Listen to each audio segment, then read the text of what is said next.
Hello and welcome to World Insight with Tian Wei, coming to you live from Beijing on CGTN. Coming up on today's program, Brexit negotiations begin in Brussels. How will the latest terror incident in London compound Theresa May's already tenuous position to conduct Brexit talks? Search for the missing sailors from the crash of a U.S. Navy vessel and a Filipino cargo ship in the Japanese waters has ended. How will this accident affect ties between the United States and its two allies? It has been 1 year since the UK's Brexit referendum. The UK is set to leave the EU by the end of March 2019. But before that, there are many outstanding issues. The first negotiation kicks off on Monday in Brussels. The meeting will set the terms of Britain leaving the EU and determine the relationship between the UK and the continent, possibly for generations to come. Brexit negotiations start.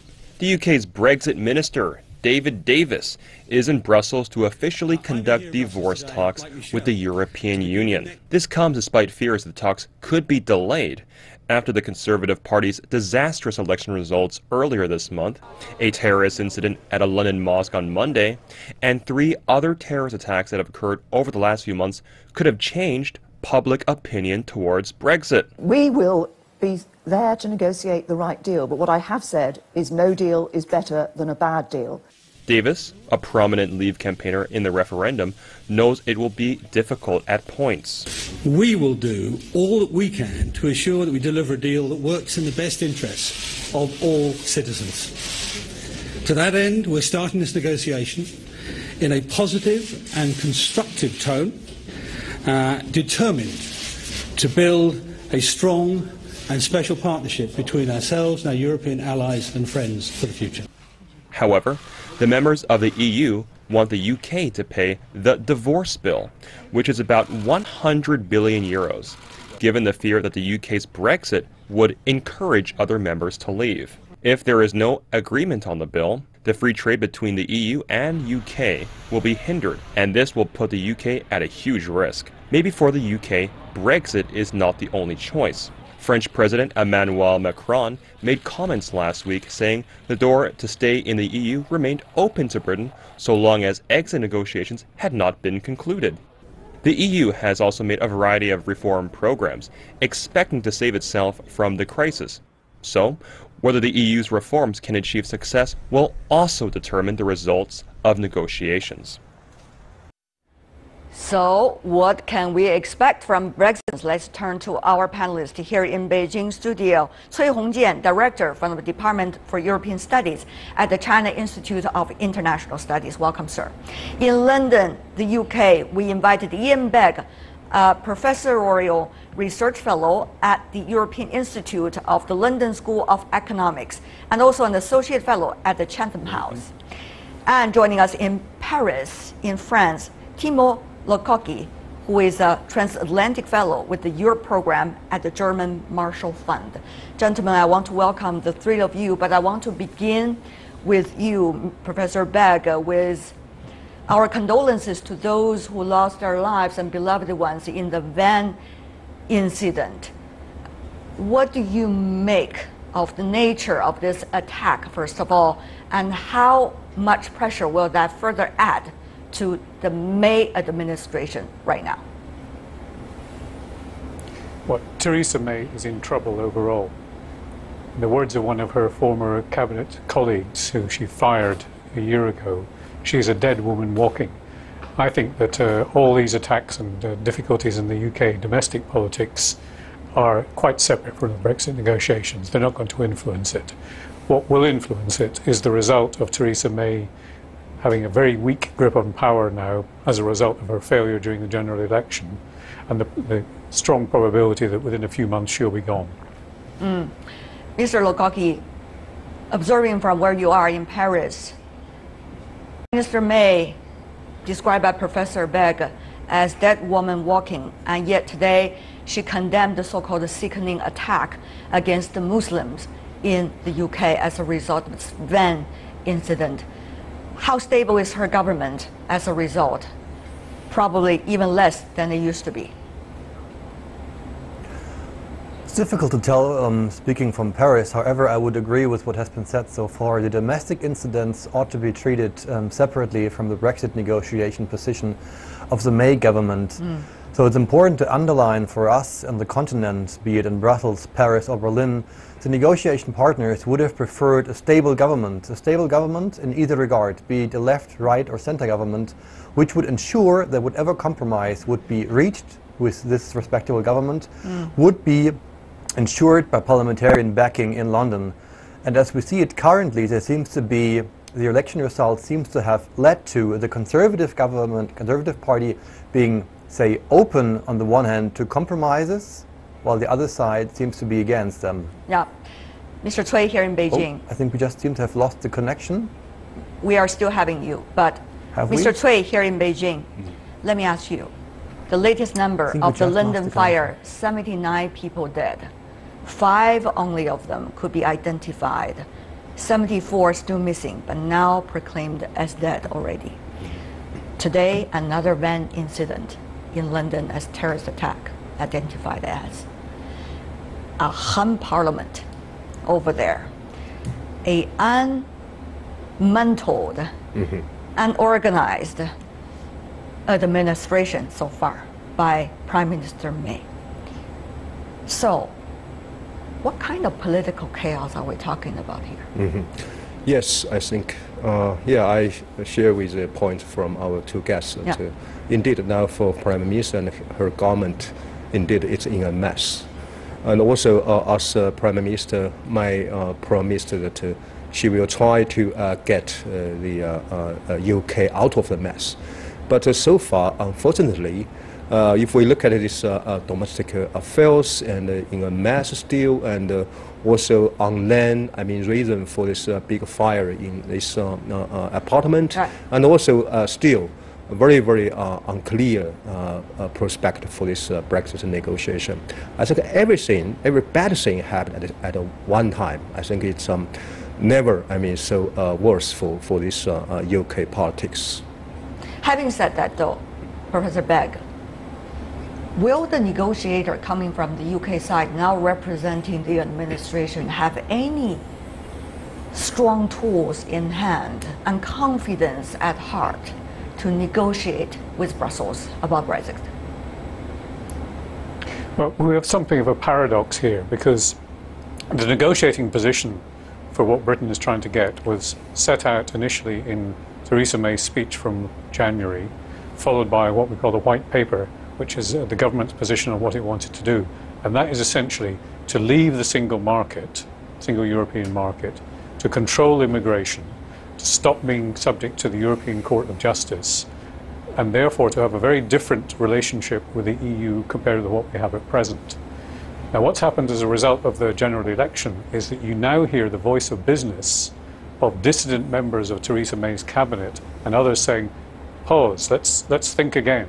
Maybe we should be looking for a closer relationship with the EU, which means that we still want to be inside the single market, certainly inside the customs union, and if the price that we have to pay for that is to stop the controls on immigration, then maybe we should let immigration go, let it happen as it has up to now, and instead concentrate on the market. Now, the other side of all of this is that people are now talking in London very much about a transitional deal which could last several years, rather than a cut-off in 2 years' time, as you said in your introduction. Right. That's a new element in the discussion here. Okay, let me go to you, Mr. Lokoki. There are two things. One is single market or not. The other is custom union or not. These are the two most important crucial issues hanging in front of the UK negotiation about Brexit. All of the latest development, Mr. Lokoki, what would that mean for these two important things? Well, it's very important to emphasize what you just said. The customs union and the access to the common market is not the most important issue for all Europeans. It's the most important issue for Great Britain. That's right. For the EU 27, the most important thing is the freedom of movement, which basically means that the European Union partners want to make sure that their citizens will not be blocked or will not get not denied access to Great Britain. meaning the customs market and the single market access is intrinsically interwoven with the migration question. So that means, as we just heard beforehand, if Great Britain is pushed by business leaders to make sure that they have access to the customs union and to the market, this will mean that the other EU 27 countries will make sure that the control of migration, as Theresa May is envisioning it, will not be capable of materializing. Right. At this point, Mr. Cui, we understand there's one EU country that's really bordering the UK, that is the Ireland. So probably the negotiation will center on citizens living in each other's territory, Ireland and the UK, border arrangements between Ireland and the United Kingdom, and the amount that Britain stands to pay to get out of its previous commitment. What about that? From this specific focus to the bigger picture of the overall Brexit negotiation, your vision here? Yes, as we know, it's always a question for this arrangement for North Ireland and Ireland Republic, because as we know, as a condition for this settlement of the North Ireland issue, that this freedom of movement between this North Ireland and Ireland is a very, very critical issue for UK.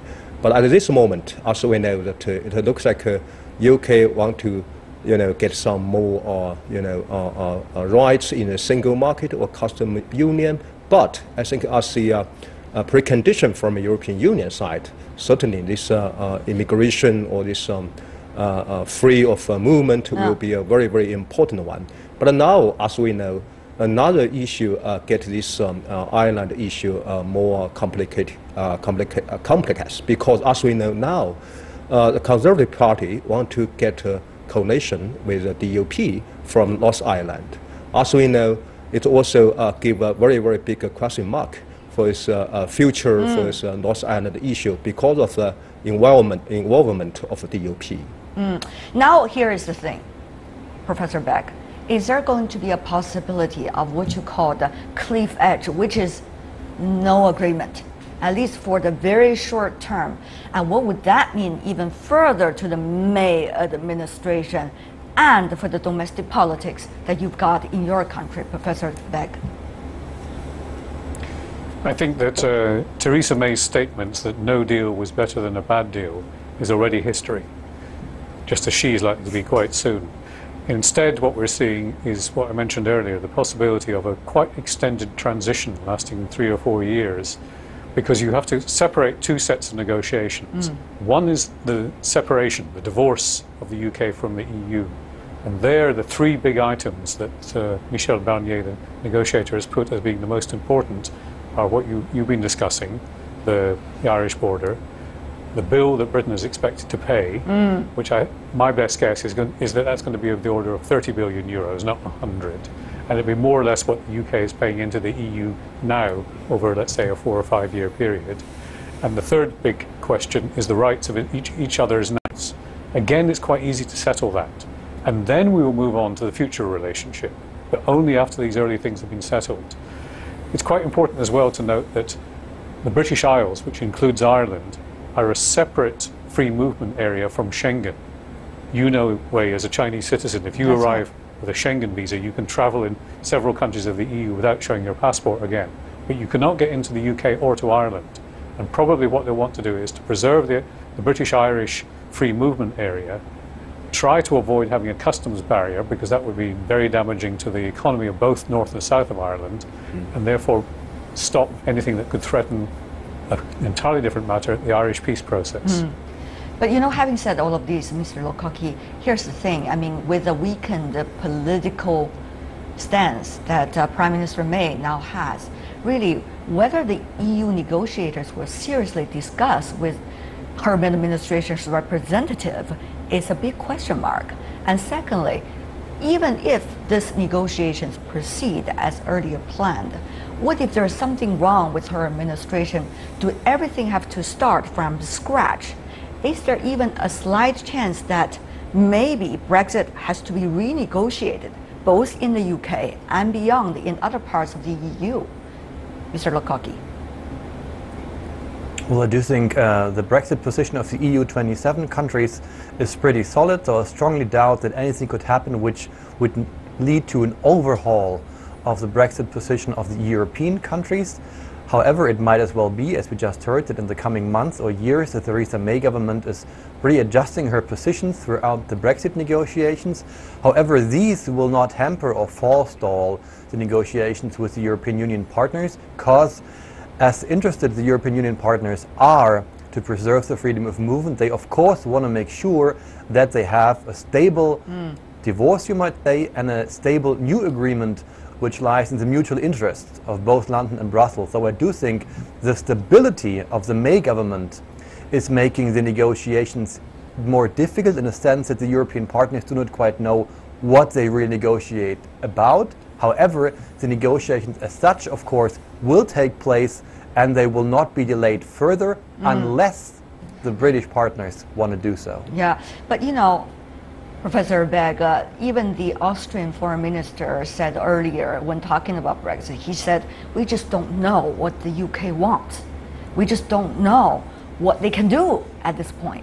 So is there a danger for your partners in the EU to waste all this time to negotiate with the representative of the May administration and eventually only find out another government coming into power, and therefore another overall streamline of the negotiation once again? I think there are degrees of that. Some of the things that are on the table immediately would happen under any circumstances of Brexit. That's to say, the position of each other's nationals, the divorce bill and the Irish border. What is for later in the process is redefining the economic relationship. Now, one extreme position, you mentioned Emmanuel Macron in your introduction, having said maybe the door is open to stay in the EU. In fact, there is a vacancy in British politics. I don't know if you're interested in applying, but the vacancy in British politics is for somebody who's going to articulate a pro-European Union stance. None of the parties in the last general election really did that, only one to a trivial extent.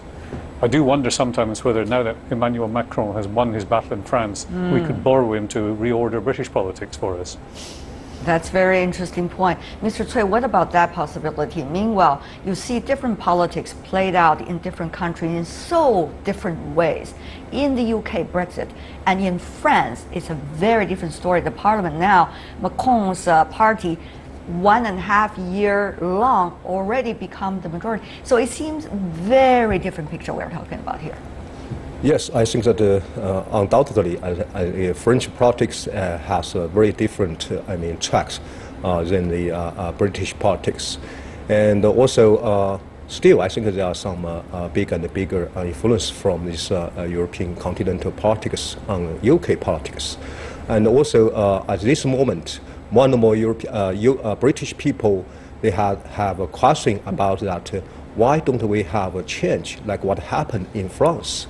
For example, how could this traditional political system, two-party system, Conservative Party and Labour Party, how could they do something to get some experience from this rise of centrist in French? And I think that another issue between the French politics and the British politics is undoubtedly the rise of President Macron and the weak Prime Minister Theresa May will give a very different picture for the future of Brexit. Right. You see two things going on all at the same time, Mr. Lokaki. On the one hand, this biggest ever negotiation between the UK and the EU about the so-called Brexit. On the other hand, the biggest change in politics on the European continent over the past few decades taking place in different national circumstances inside the UK, in France, and possibly near the future in Germany as well. How will these two interact with one another and further complicate and influence one another? It's an interesting thing. Mr. Lokaki. Well, I wouldn't say that the current domestic political changes in the UK and in France, they might be remarkable in their own sake because they change the party political system. However, they do not quite change the rather traditional position. In Great Britain, you now have a Eurosceptic government, while in France, you have a very pro-European government. So neither national position is pretty new. And in Germany, you will have, regardless of how the election turns out, you will have a pro-European government, regardless of whether it be led by a center-left or a center-right. Yeah. So in fact, you have two very traditional fault lines. You have pro-European French, pro-European German, and Eurosceptic Brits. So you might say this is a very traditional configuration as we know it from after World War II. So in a sense, I do think what we currently see is we're gonna go back to an old, new normal. All right, we'll see what that old new normal is like. Professor Beck, a final word from you. Agree with your colleague or not? To some extent, yes, although the uncertainty in Britain and the fact that we have a fragile government which is likely to collapse and maybe lead to new elections later in the year does introduce an element of new uncertainty. So there's an old new normal coming in here. Or to put it a different way, I don't know if you know the expression, a dog's breakfast. This is likely to be a dog's Brexit. A lot of interesting phrases flying in the air these days as a result of all the changes going on. But for now, I'm really lucky to have the three of you to share some insights about all the hard to catch up almost latest development. Thank you so much, gentlemen, for being with us. Ian Beck, Timo Lokaki, and Cui Hongjian. Really appreciate it. Thank you. You're watching World Insight with Tian Wei, coming to you live on CGTN. Still to come on our program. The search for the missing sailors from the crash of a U.S. Navy vessel and a cargo ship has ended. Were the two ships abiding the laws of the high sea before the collision? We're going to find out through our panel discussion. The U.S. Navy confirmed on Monday that all 7 sailors missing from the USS Fitzgerald had been found dead after the vessel collided with a Philippine container vessel off the coast of Yokosuka, Japan, over the weekend. Fitzgerald suffered significant damage on its starboard side, above and below the waterline. Officials are investigating how the collision happened.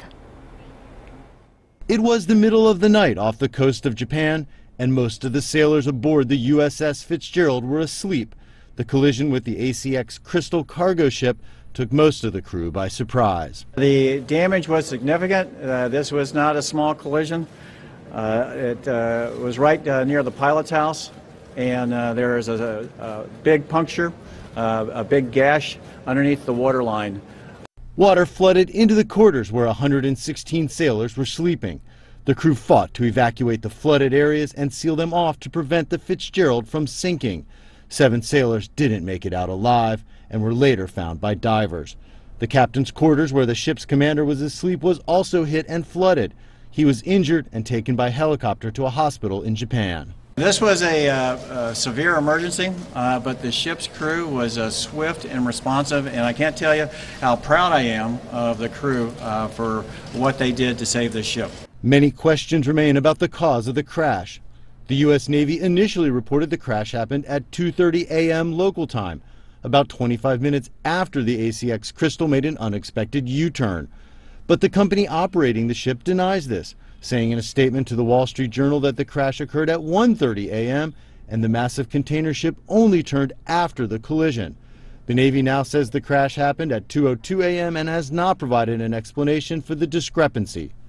The investigation will look at which vessel had the right-of-way and how a state-of-the-art U.S. warship with collision avoidance systems could have not been aware of this massive ship traveling in a busy sea lane. The USS Fitzgerald is back in port now, and crews are pumping water out of the hull. It will be several months before the ship is seaworthy again. And we're going to invite our panel to discuss about that a bit later. But for now, this breaking news: a car crashed into a police van Monday on the Champs-Élysées Avenue in Paris before bursting into flames, police said. The driver on the ground unconscious. That is according to the latest report. A police source said to the report without indicating whether the incident was an accident or a deliberate act. That is the latest breaking news. An incident happened on the Avenue of Champs-Élysées in Paris. And for more discussion on the collision between the U.S. Navy destroyer and the Philippine container ship, we are joined by our panel of 3 in Beijing. For now, we have Senior Captain Zhang Junshe, Vice President of the Naval Research Institute here in China. In Washington, D.C., Douglas Paul, Vice President of the Carnegie Endowment for International Peace. In Manila, the Philippines, Richard Hidarian, Political Science Professor at De La Salle University in Manila. Gentlemen, welcome to our program. First of all, let me go to our two panelists from the U.S. and the Philippines. What exactly happened, Mr. Paul? Well, all of this is subject to investigation. It happened in the dark of night when much of the crew was asleep on the American ship. We don't know more about the conditions on the Cristal, but it's going to take a real investigation, not just interrogation of the crews and the people who had the watch on the deck at that time of night, but it's also going to look at the GPS coordinates that have been fed back to international navigation monitoring systems to see which account comes closer to the truth and to help unscramble why this terrible accident occurred. Professor Hidarian, according to the latest news report, three sides, the U.S., the Philippines, and also Japan, are all going to do their versions of investigation and come together with more evidence and information. What are kinds of investigations should underway in the Philippines about exactly what happened? And is there anything wrong with also the Philippine vessel, a cargo vessel, as far as we know? Well, based on what I know, the container was Philippine flagged, but its management is based in Japan. So the degree to which the Philippine government is involved and the country of the Philippines is involved and is concerned about this kind of incident is not as high as it is, for instance, in the case of Japan and the United States. For some reason, this story, this bizarre and this strange incident between a very advanced Aegis missile-guided destroyer of the U.S. and a giant container, Philippine flag container in the Japanese water has not gained as much traction here in the Philippine media and Philippine news. I've been struggling to get any significant statement from the Philippine government, which is now, as you may know, very much bogged down and very focused on the ongoing clashes in Marawi and Mindanao. But I mean, the fact of the matter is that these kinds of incidents, accidents in the high seas is not something new to the Philippines. I mean, you have several incidents of Philippine cruise ships getting into accidents and a lot of people dying. A few years ago, you had an American warship running into the Tubataha, a very important marine ecosystem park in the Philippines, and damaging a lot of coral reefs. So this is not the first time that the Philippines has been facing this kind of issue. And I think at the end of the day, the Philippine government will be much more deferential to the investigation, perhaps by the Japanese government, because this incident happened within the Japanese waters. I see what your point. Let's take a look, as you mentioned, at some of the collisions happened earlier, particularly those between the United States warships and other vessels. In May 2017, U.S. warship USS Lake Chaplin collided with a South Korean fishing boat during a naval training mission in the Sea of Japan. In August 2016, U.S. nuclear submarine USS Louisiana collided with a supporting ship also belonging to the U.S. Navy. No casualties reported for that case. In August 2012, a U.S. destroyer USS Porter collided with a 16-ton Japanese cruise tanker in Holmes Strait. And also the U.S. destroyer was severely damaged in that specific case. So those, Mr. Paul, are just some of the cases happened over the past few years. Usually, what are the results of these investigations? Do they cause any kind of strain between the U.S. and its Asian allies, for example? Well, they can. A famous incident which you did not report was when a U.S. submarine on a training exercise did a pop-up maneuver and hit a Japanese fishing training vessel that was near Hawaii, sinking the ship and killing quite a few of the students. And that case was emblematic of how you treat these. The U.S. was unambiguously at fault. The captain was immediately removed and given administrative punishment. And that punishment under naval practice and under admiralty law is very unforgiving. A captain, even the captain of this vessel, the Fitzgerald, who was asleep and injured in the incident, they will have to bear responsibility because captains take responsibility for everybody under their command. Now, as we said earlier, there's a lot more to be known as to how this happened and where fault may lie. But captains don't usually come out of these things unscathed from incidents like this. I see your point. Senior Captain Zhang here in Beijing, of course, you are observing as a naval expert about this incident. From your knowledge, what might be some of the things that happened then, and what do you make of Allies' relations as a result of these kinds of incidents? Well, first I want to extend my personal sympathy, condolences to the families of the U.S. sailors who lost their lives during this incident. This is a tragedy. So I think the most important thing now is to find out the real reason, the cause of the incident, and then we can draw lessons and we can avoid further incidents in the future. So now several investigations are underway. Right. We don't know the exact conclusion, but according to news reports, maybe the cause of this incident may at least have two. First, maybe it's the negligence of the sailors on the deck who were keeping watch, because we know that these two ships, large ships. The tanker ship is about 29,000 tons in displacement. The destroyer is more than 8,000 tons in displacement. So it was easy to find each other, even without the sophisticated equipment. So this is maybe the first possibility. The second, we see that these two ships were sailing in the same direction.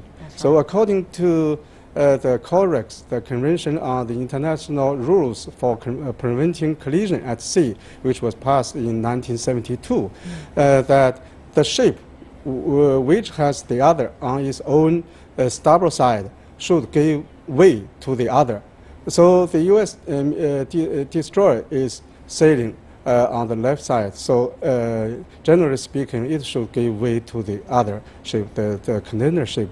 So maybe some people think that maybe the captain, the commander of the ship, of the destroyer, was overconfident about successful passing ahead of the container ship. I see. So if this was true, maybe the commander of the U.S. destroyer should bear more responsibility. So from this incident, I don't think this will severely damage the relations between the United States and its allies, including Japan and especially the Philippines. Thank you for that expertise in analyzing what could have happened. Having said that, though, Professor Heydarian, as a result of some of the previous cases and possible investigations and conclusions, we're going to go to Mr. Paul to talk about the U.S. side, the lessons that can be learned. But from the Filipino side, there are two things. One, of course, is the allied relationship that is up there. And secondly is the military cooperation with the United States, including on the Navy part. So as a result of all of these incidents, how can the Philippines better protect your own safety and security of your own vessels and your own people? Is that something that the Philippine side has been thinking about recently? Well, I think when it comes to the Japanese incident, there's some sort of understanding that this is a very busy shipping lane close to Yokohama and Tokyo, and these kinds of incidents, while very bizarre and strange, is something that perhaps is understandable. Of course, some of the things that we have to look at are what are the rules of engagement here. What we know is that we have certain rules on how two ships can avoid hitting each other, but we don't have a clear rules on where and when should the ship step back so that the other ship could pass away. So I think some sort of revisiting some of those rules is a very important thing. The other thing is that we know that when it comes to military vessels, their movement is not tracked by the monitoring stations in the littoral state. So the Japanese government does not have any information, as far as I know, about the movement of the USS Fitzgerald or the Aegis missile-guided destroyer. So perhaps there's some technical issue there that has to be taken in consideration. I don't know how the investigators are going to move forward towards that. But I think the bigger issue we have to keep in mind is the danger of growing congestion of contested waters in the area, whether it's the South China Sea or in East China Sea, with the growing presence of military vessels of particularly the United States. I mean, we know that the Fitzgerald missile-guided destroyer was part of the USS Ronald Reagan aircraft carrier group, and for some reason it was on its own road separately from Ronald Reagan aircraft carrier group. So you can imagine a situation as the area, both the South China Sea, Philippine waters, and the East China Sea become more and more crowded because of the militarization of the disputes. Unfortunately, these kinds of incidents are bound to happen even more on a more regular basis. So I think we have to revisit the rules of engagement, and also we have to revisit the existing standard operating procedure to make sure that this doesn't happen, because I think the trajectory is more militarization and more presence of American warships and vessels in the area. Your point well articulated. Let's go to Mr. Paul in the U.S.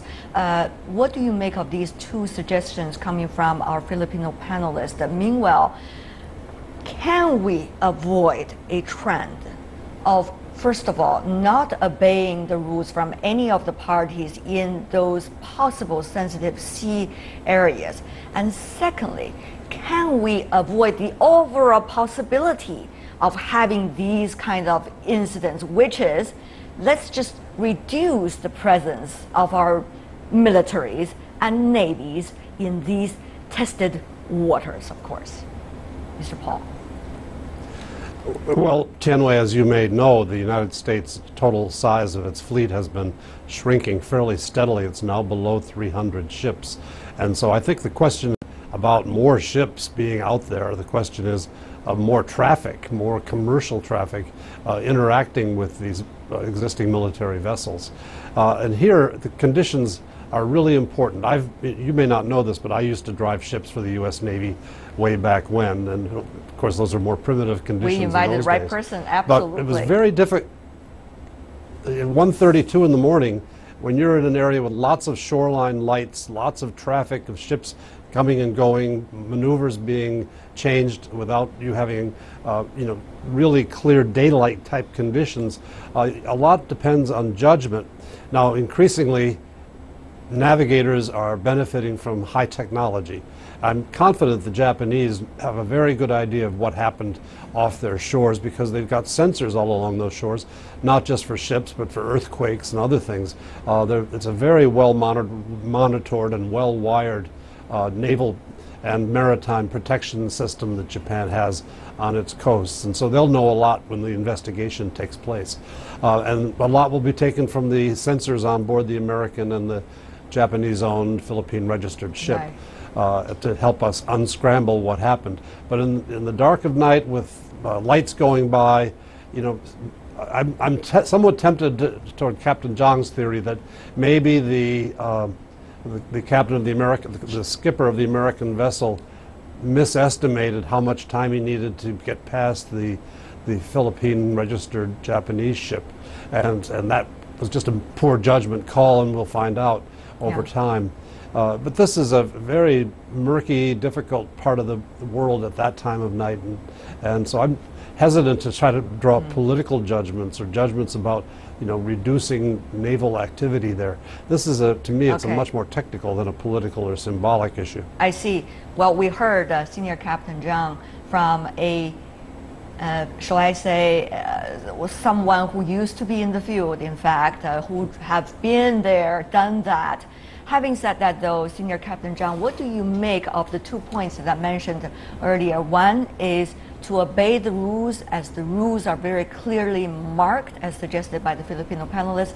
And the other is there possibility for all sides to reduce not the interactions commercially, but rather the interactions possibly between the commercial and the military side, and particularly, of course, between the militaries? Well, first I think I want to say that currently we don't know the exact cause. But according to the Corex, if a ship has at the other on its own starboard side, so it should give the way to the other, and it should avoid crossing ahead of the ship if it is not very confident. Yes, you mentioned that very clearly earlier already. So what about the 2 points that I just said?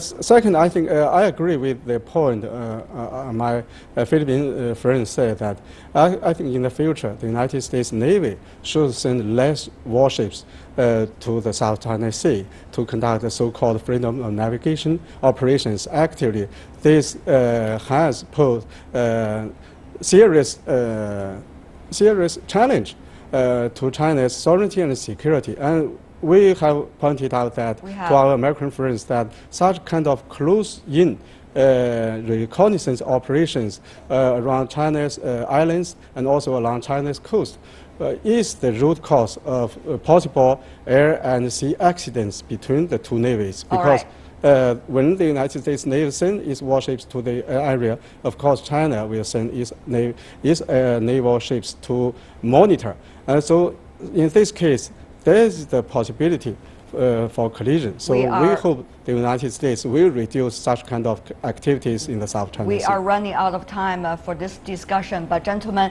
I know all of you have different insights, different points of views. We're going to wait until the investigators found out exactly what happened, and of course we're going to talk about that once it happened. Thank you so much, gentlemen, for being with us. Douglas Paul, Richard Hidarian, Zhang Junshe, really appreciate it. Thank you so much. And that is all the time we have for today. If you'd like to see more, you try to find us World Insight CGTN in your search engine, or check out our YouTube channel. You can also follow us on Twitter, Facebook, and Sina Weibo as well. From me, Tian Wei, and everyone on the World Insight with Tian Wei team, thanks for watching, and tune in again tomorrow for insights across China and around the world. Good night.